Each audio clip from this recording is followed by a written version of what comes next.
Oh, I'm sorry. I'm sorry. No, it's okay. It's just a lot. Sorry.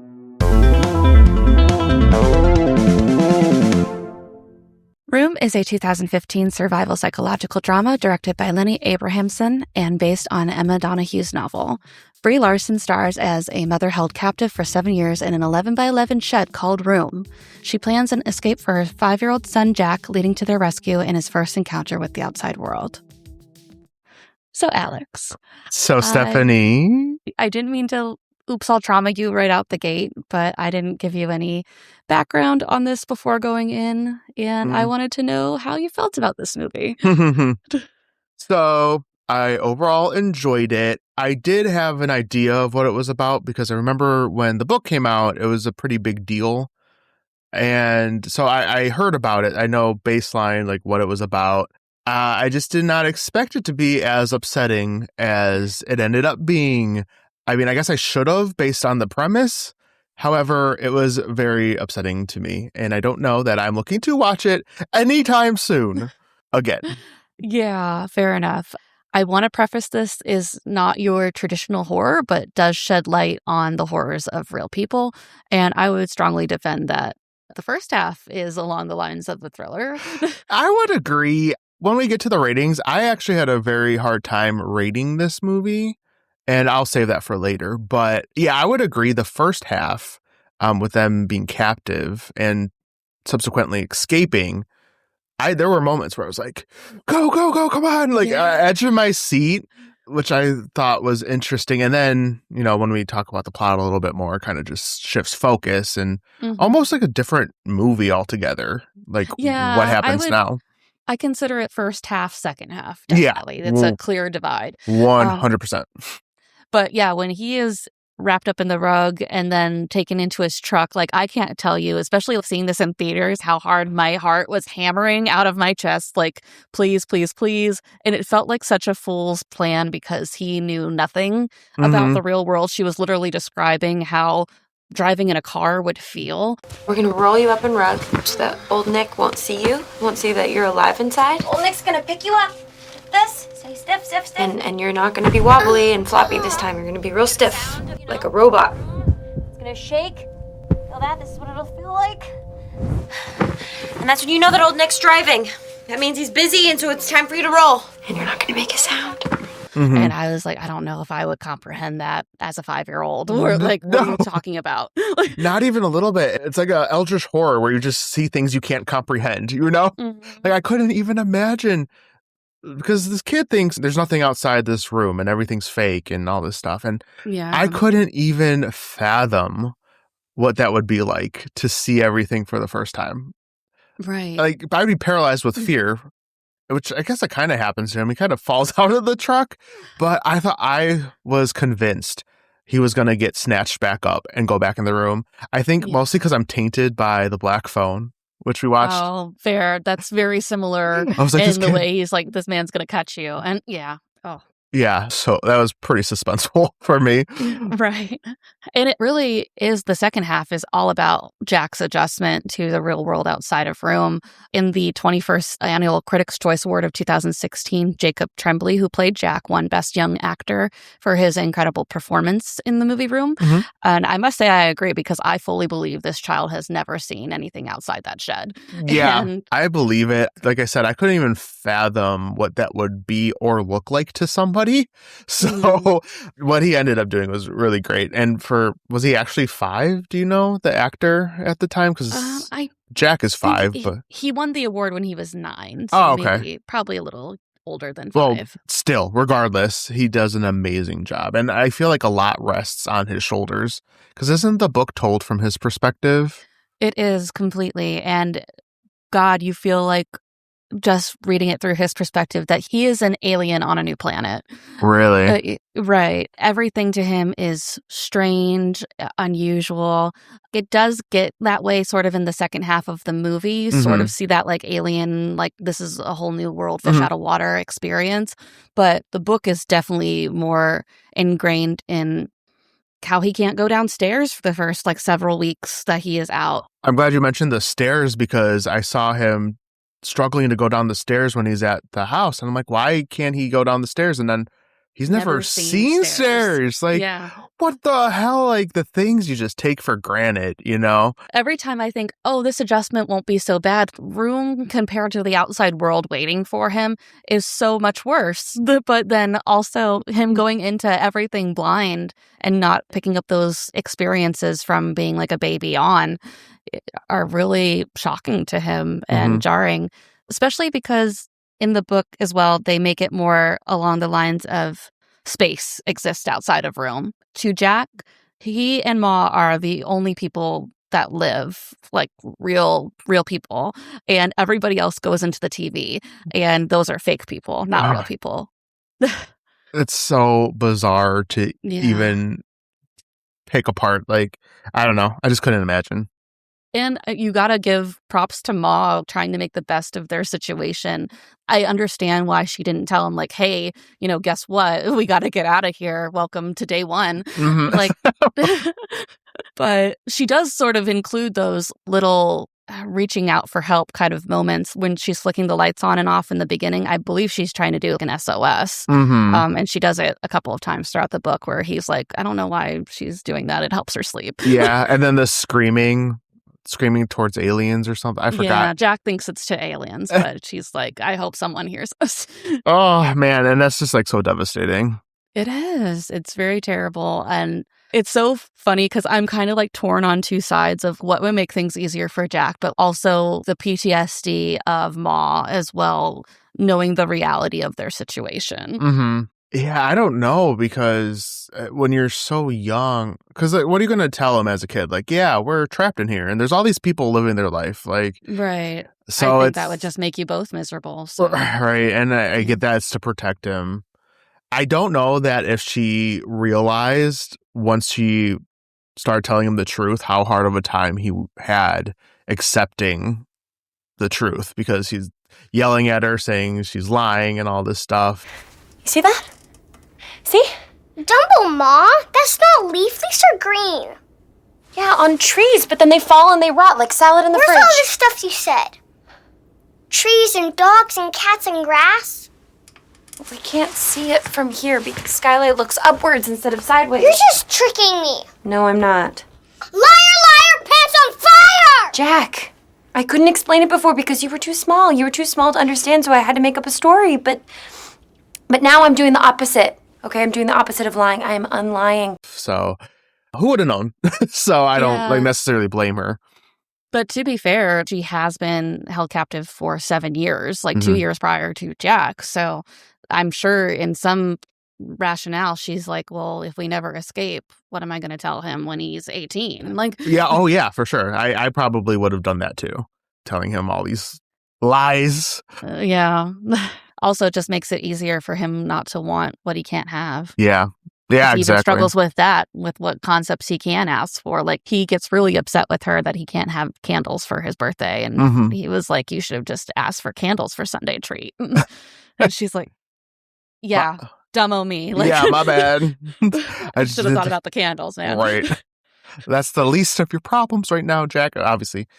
Yeah. He has no idea. Yeah, it was very sad.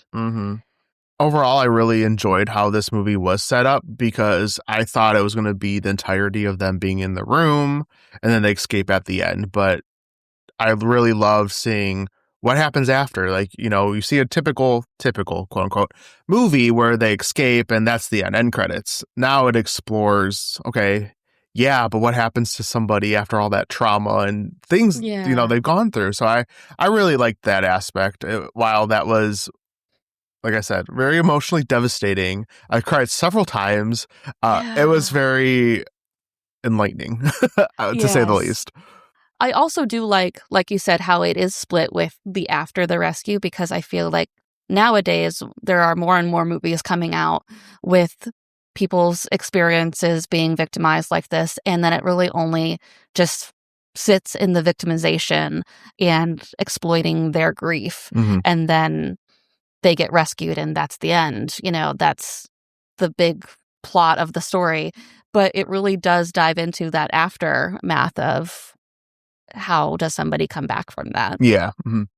There was that moment, too, where after they get out, Ma is talking to her mother, Jack's grandmother, about how she doesn't know what's wrong with her. She thought she would be happy. And yes, she's relieved, but also there's so much to unpack there to make everything relatively normal again. Right. I mean, there's all the years she missed. She talks about how her friends, she asked Jack, oh, you know what happened to them? And he's like, nothing. She's like, yeah, nothing. Like, all the resentment of that and the anger. And it's just, there's so much that, like, therapy. I agree. I have to start with that. So it's just really interesting that, it's just because they're out of that situation doesn't mean they flip a switch and they're back to normal. Everything's fine. Right. And also in the book, there's a little bit of an age difference for when Ma was captured. She was captured at 19, going to college. Okay. And then I think she is out at like 26, 27. Okay. So the news reporters, which I hate these people. Hate. Double hate. Loathe entirely. Make her feel terrible about like, oh, you lost so many precious years of your youth or the best years of your life. And she was like, what do you mean? Right. Thanks. How could you say that to me? Like, like I purposely locked myself in there for 7 years. Like, what do you want? I know. You just missed out on the best years of your life. How do you feel about that, huh? Can't get that back. Do you feel good? Right. How do you feel? Feel like shit? You should. Yeah, like I want to stab someone in the eye. Yeah. And what's also interesting to the point about the age? When she was captured, she stopped having those life experiences. So is her She's always been sort of stuck as a teenager, but now she has a 5-year-old and she's aged 7 years. That's crazy too to think about. Like she's not this, for lack of a better term, a well-adjusted person because she's been away from society for 7 years. A lot happens in 7 years. So that's interesting. Yeah. And there is like this interesting character shift too, because I feel like when they are in room, Ma is so protective, so focused because Jack is all she has. But now when she has to come out into the world and try to reacclimate to society, she starts kind of treating Jack almost like a younger brother that she doesn't want to see. She wants to make things easy for him. She still cares for him, but it's still like, it's so much to go through as well. Just I keep on thinking of small details of how you would have to integrate back into society after something like that. And I'm sure like the paperwork alone just to establish Jack as a citizen would be enough to drive me up the wall. Let alone like trying to get a job, go back to college if that was what you wanted, get Jack into school. Like, I'm sure therapy. Yeah. I'd just be like, you know what? I don't need any of this. You could just take me off the grid. Just erase me from your records. Jack and I don't exist. And I'm just going to be chilling in the back. It's fine. Like, I don't need any of this. So I wanted to get a little bit into the background inspiration because with a book like this, naturally, your thought is this based on a true story? And answer is sort of, but sort of not. A little bit. So the story actually takes place in Akron, Ohio, and is not based on a true story, like I said. The story of Room was inspired by several cases involving women raising children in captivity, but mainly that of Elisabeth Fritzl, who at the age of 18 was imprisoned by her father, Josef, in their cellar for 24 years. During that time, she was repeatedly assaulted and gave birth to 7 children, 3 of whom remained in prison with her. 1 passed away shortly after birth, and the others were found by Josef's wife, believing Elisabeth had run away and sent her children to come live with them. What? Yeah, it's a dreadful story, and I feel so terrible for what happened to her. Like, that's wild to me that the real life situation is way crazier than the like movie. So much worse than this, yeah. Well, both bad, obviously, but like, whoa, 24 years, 7 children. So it says 3 who remained in prison with her. Did the other 3 get out? The others were found by Joseph's wife. That's right. So I don't know what was the decision or why he decided to let some out and let some stay. At one point, I did read that they needed to expand the cellar basement that they were in, and he put the kids and her to work digging it out with their hands to expand the space so then there'd be more room for all of them. But Yeah, like the oldest was like 18 or 19 out of the children. Wow. Sorry. I'm just in shock right now, I think. Right. And it wasn't like his wife was completely ignoring the fact that what could have happened to their daughter, because literally she's right below her all this time. But she and her daughter were abused by the husband prior to her being imprisoned. Okay. I guess he was also imprisoning a sick mother himself, like his own mother, in their attic. And yeah, just terrible. So he did a lot of letters to his wife and voice memos and stuff from Elisabeth stating that she had ran off and joined a cult. Yeah. The level of planning, lying, scheming. I'm literally at a loss for words, because how does this happen? Like, the wife had to have been ignoring. I don't know. How do you not know? There's a good I think upwards to 7 people in your basement. Yeah. Well, she has 3 of them, so I guess 4 of them. However, 4 Jesus. 4 Okay. of them, including Elisabeth, down in the basement. Yeah. Especially babies crying. Yeah. I don't know. I don't even know how. That's crazy. Yeah. Period. That's all I got. I don't even know what to say to that. Like, I sympathize for what happened to her, and it's terrible. But initially, the author of Room, Emma Donoghue, received criticism for the premise of the book, with claims that she was exploiting victims' grief, but was quoted to say she is keen to contextualize the link between her novel and the Fritzl case.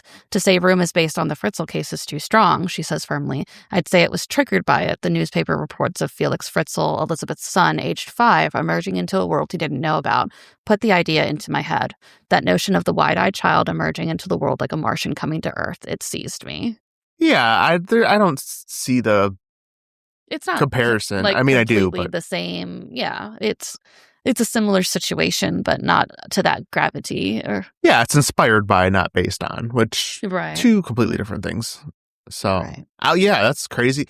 But also, like, okay, so she was criticized for exploiting a victim's grief, but again, she didn't, because, not same people, but also it's important to shed light on stuff like this, like this, right. This happens.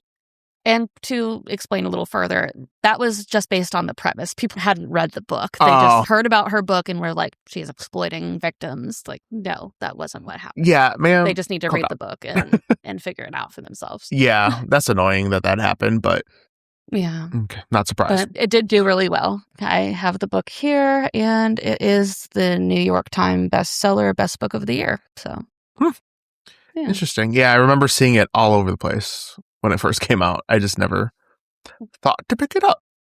Yeah. But I kind of want to, but I'm also don't know if I want to go through that, especially probably in more detail. So I'm like, yeah. Because my question to you is, it's told from Jack's perspective, but does he talk like a 5-year-old, or is it? Yeah, he does talk a little like a 5-year-old, but he's also very intelligent. I think it's because of, the limited space and activities. Ma was doing the best she could, so she was teaching him very big words. Like, they were reading Alice in Wonderland, like the physical thick book, not the children's version. And he knew what an omnivore was and different things. So I think he says that she taught him multiplication and division. Oh, okay. So he was very smart for what they were able to grasp and get a hold of at that time. Okay. Nothing else better to do, I guess, than just learn a whole bunch of stuff. It's kind of both. He understands things on like a fundamental level, but the experiences are hard to grasp. Like, he sees Dora a lot out in the real world and waves to her like she's his friend. And believes that he has an uncle in the book that has a child around the same age, and they try to take him to a zoo, but they end up stopping at the mall beforehand to grab a present for a child's birthday. And he sees a Dora backpack and he's like, Dora, hi. And like immediately thinks he can keep it because Dora is his friend. Oh, gotcha. Oh, sad. Yeah. I have some other book comparisons too, because it gets a little bit deeper into the perspective of Jack and Ma. Of course, like we had mentioned, it's told entirely from Jack's perspective. And since he's only ever known Room, most things are personified because he has limited social experiences. Egg snakes are longest friend and fanciest. Melted spoon's the best to eat with because he's more blobbier. Labyrinth is the twistiest. And she hides things so I don't know where they are. Lamp's the brightest, except when the power's cut.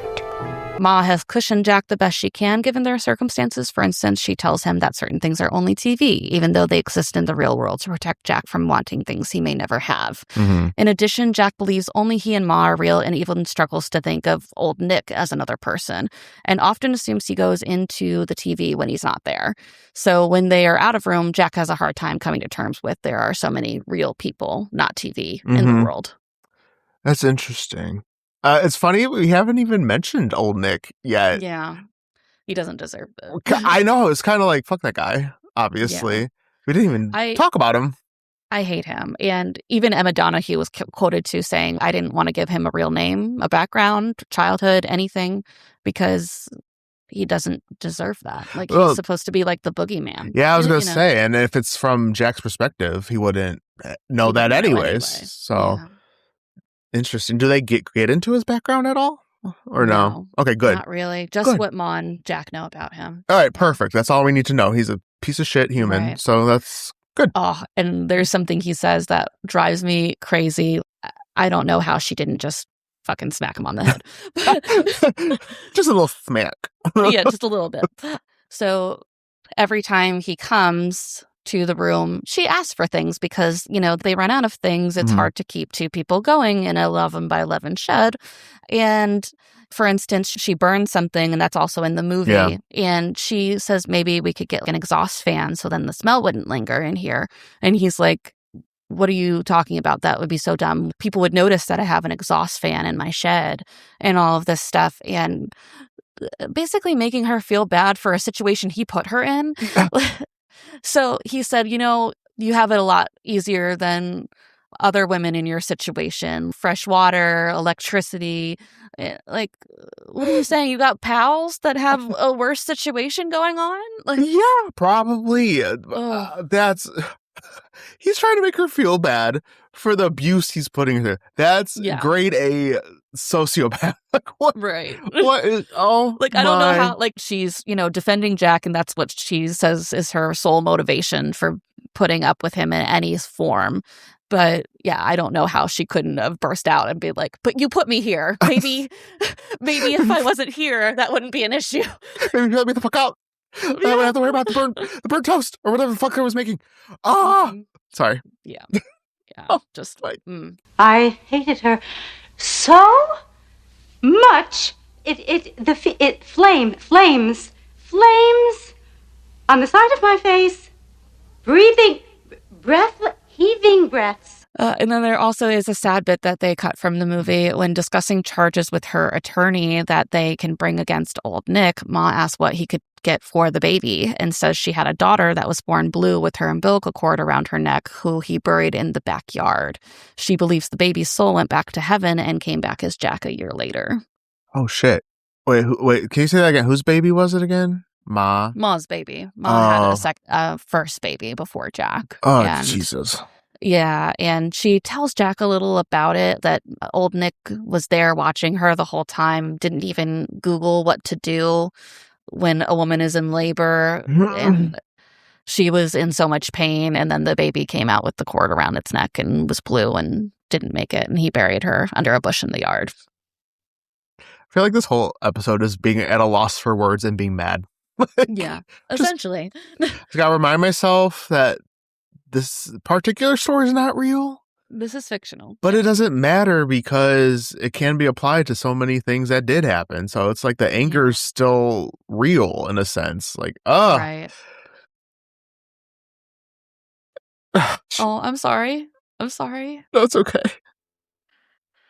It's just a lot. Sorry. Okay, I'm sorry. That just came out of nowhere. No, it's okay. No, I cried while reading the book and watching the movie as well. It's a lot. I think that, Brie Larson did such a, oh gosh, she did such a good job that it's just like, Yeah. So what I was saying is I think that's also why Ma tries so hard to keep old Nick away from Jack at any cost, hiding him in the wardrobe when he comes. And I don't know if they stated in the movie, but they did in the book. He hasn't seen Jack since the day he was born, aside from the events that lead him to getting out of room. Yeah, because he's in the wardrobe. Yeah, so she hides him away or, puts him to sleep before he comes, so then he doesn't have to see him. And just like the lack, like that's his kid, and the lack of any sort of sympathy, compassion towards a fucking child. Ugh. Yeah. Mm-hmm. Just like a pet that they own. The emotional text of when Ma is pretending that Jack is dead so then they can get him out of room. That got to me because he just says, "Aw, you poor kid," like a fish died or something like that. Yeah. It's not the same. No, and oh my God, that part we already talked about a little bit, but I'm just so glad he didn't unroll the thing. Like he wasn't curious. Like that's crazy. No. Obviously, he didn't give a shit. So that's why. After their rescue, Ma and Jack spend a good part of the book in a rehabilitation clinic, and he doesn't go to live with his grandmother and Leo until Ma attempts to unalive herself there. Mm-hmm. From that point, they are separated, and Jack believes she's in heaven, even though he's told repeatedly that she's not dead. And I think it's because of how he saw them in room. They are like a united force to him. So any sort of separation from her to him means as if she has left and gone to heaven. Yeah. So, yeah, they're trauma bonded. Yeah. Yeah. That's like that object permanence. Like if something's out of your sight, it doesn't exist anymore. Mm-hmm. So that makes sense. Everything his whole world was what he saw. So I could see that even applying to after that. Right. And despite it being hard for him to connect with the outside world, you really see him grow and build this nice relationship with his grandma, especially, and Leo, as they try to cope with his circumstances. For instance, I think there was some level of naivety on the grandparents, well, namely grandma and Leo. Ma does have a father, but he pretty much excuses himself from the book shortly after discovering that she's still alive. He believed that she was dead and left and lived in another country, had a funeral for her. And then when she came back with Jack, all he could see was what had happened to his daughter. So he couldn't connect with Jack as a person. Yeah, because in the movie, he won't look at Jack. And I was kind of confused at that. Is it just because where he came the from? Product of, yeah. Okay, that's what I figured. They don't explicitly say that, which obviously we could connect the dots on that. So that was interesting. Yeah.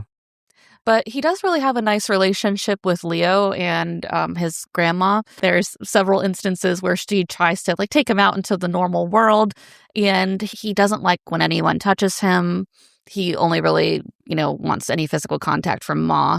So Grandma's trying to learn how to adjust herself to him, because I think on some level she thought he's just a little boy. We could just, tell him he can sleep in the downstairs basement room and Mom will come back soon kind of thing. And yeah, it's fine.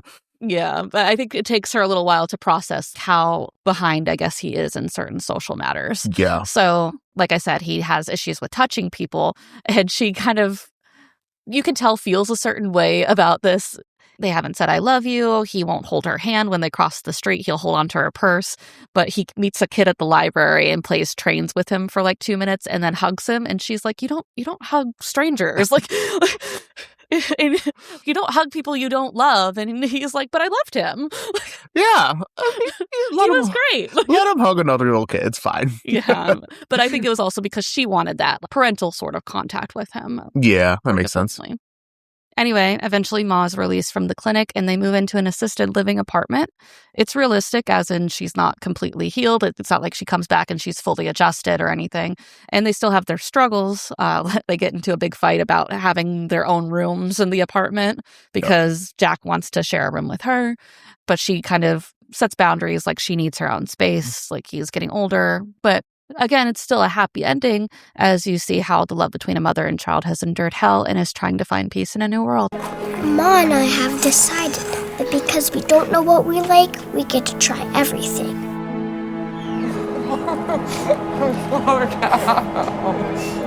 There are so many things out here. And sometimes it's scary. But that's okay. Because it's still just you and me. Oh my God. I'm so glad it did end in a good way, because when she tried to unalive herself, I'm like, she died. She died, and I would have just been beside myself if that's what had happened. But thank God, at least there is somewhat of a happy ending here. Yeah. And I really do think that they will eventually find some sense of normalcy. But yeah, it's going to be a long road, but I think it's good. It ends on a positive note. Yeah, I think so. As positive as it can be. Let's put it that way. Yeah, right. But I did find it interesting in the movie that they kind of skipped over that part, because she does undergo therapy in the rehabilitation center, and she almost immediately after being found wants to go home instead. So I thought it was interesting the time that they spent in the clinic. Jack also sort of befriends the receptionist that works there, and Ma hates this woman. Like she's nice, she means well, she just can't say the right thing in Ma's head, so. Yes, some people just be like she's that. She's constantly snapping at her, and I feel so bad for her. She really does like them. No matter what you say, it's wrong, even if I agree with you. Right.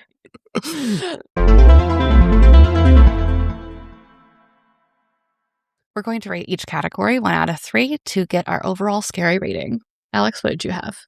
So I was going back and forth on if I should preface this or not with my ratings, because it's shockingly low, obviously. In a real world scenario, this is absolutely terrifying. But in context of this movie, my ratings are super low. So I just wanted to say that. But for plot, I gave it a 1 out of 3. Suspense, a 2 out of 3. Atmosphere, 0 out of 3. Villain, 0 out of 3. And I did not give it my point because it's not a horror movie. It's not scary really at all, outside of a little bit of suspense, which we kind of talked about. Mm-hmm. So I gave it a 3 out of 13 overall. That's fair. And I acknowledge this isn't a real horror movie. It's more or less the horrors of what actually could befall you. And obviously, it's the worst situation that could ever happen to someone in real life. Yeah. And I think we've mentioned it before, like one of those situations on paper, horrifying. In this particular movie, it's not framed as a horror. It's just so sad and traumatic that it's not meant to be scary. But I think it's still really interesting to discuss, because in a vacuum, this is awful. Right. And even in the movie, it's awful. It's just framed differently. Right. And I think also because it's so much through Jack's lens, and Room is all he knows, especially in the beginning. Like, yeah, you have that underknowing feeling what is actually going on.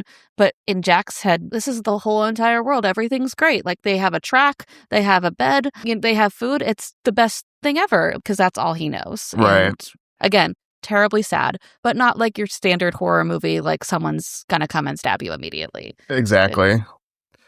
Well, which leads me to what are your ratings? I gave plot a 1. I gave suspense a 1. Oh. Again, not to any offense of the movie. I just wanted to keep the ratings low as well.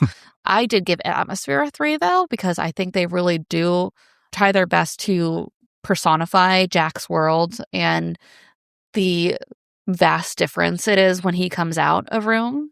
Okay. And I gave Villain 0. I hate that old man, but I don't think he deserves it. And not that I don't think he's awful. He's awful, but fuck that I'll guy. Just kick him in the teeth.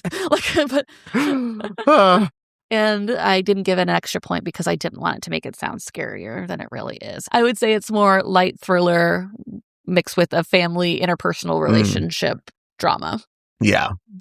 Definitely. If you want to be sad, watch this movie. If you want to be scared, maybe skip it.